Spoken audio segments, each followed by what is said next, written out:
آپ کا وہ کہنا ہے کہ اپوزیشن کے ممبرز کو بلیک میل کیا جا رہا ہے؟ جی میں اس وقت تو میں بڑی صاف سینٹ کے، کیونکہ اس کی تو ابھی تحقیق نہیں ہوئی، سینٹ کے زمانے میں تو بڑی میں آپ کو صاف صاف بات بتا رہا ہوں میں آپ کو کہ انفرادی طور پہ میں پرویز رشید صاحب کا کلپ سنانا چاہتی ہوں، اور مالک صاحب نے بھی اس بات جی کی تھی۔ سنا دیجیے۔ میں ایک معافی کا خواستگار بھی ہوں ان کے لیے، ایک شرمندگی کا خواستگار بھی ہوں اپنے مرحوم دوست سے کہ جب انہوں نے چیئرمین سینٹ کے انتخاب میں حصہ لیا تو میری صفوں میں سے، جناب والا میری صفوں میں سے 14 لوگوں نے ان کے ساتھ دھوکہ کیا، 14 لوگوں نے ان کے ساتھ وہ کمٹمنٹ جو ہاؤس میں کھڑے ہو کر ان کے ساتھ کی گئی تھی اس کو خفیہ بیلٹ میں پورا نہیں کیا۔ جناب والا اس کے لیے میں اپنے دوست سے معافی کا اور شرمندگی کا خواستگار ہوں۔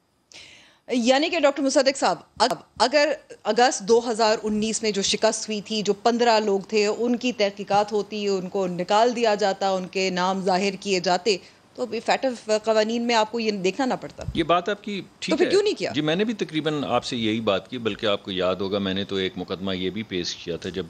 سینٹ کے چیئرمین صاحب کا الیکشن ہوا ہے، تو میں نے برملا کہا تھا اس دن، ٹی وی پہ بھی آ کے کہا تھا کہ ہمیں آج ریزائن دے دینا چاہیے، لیکن ووٹ ہمارا پارٹی کا ہوتا ہے، ریزگنیشن بھی کیونکہ سینٹ جو ہے وہ پارٹی کی نامینیشن سے ہوتا ہے، تو یہ فیصلہ پارٹی کا ہوتا ہے، لیکن اس دن میرا ذاتی یہ خیال تھا کہ ہم سب کو ریزائن کر مگر دینا آپ چاہیے اس کے مائنورٹی میں بعد۔ تھے۔ جی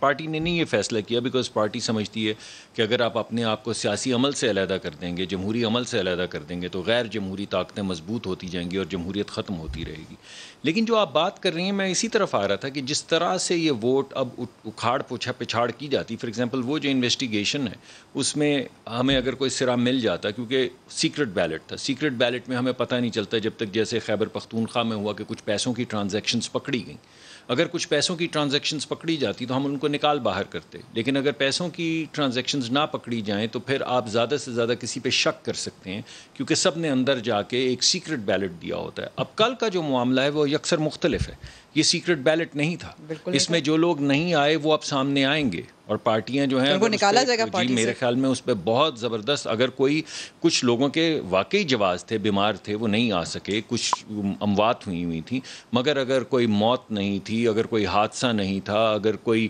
بیماری نہیں تھی اور پھر بھی کوئی نہیں آیا، تو میرے خیال میں پارٹی اگر اس کے خلاف ایکشن نہیں کرے گی تو آپ کے سامنے یہ رویہ جو ہے جس طریقے سے ووٹ ہو رہے ہیں یہ بار بار اسی طرح ہوتا رہے گا، بار بار اسی طرح ہوتا رہے گا۔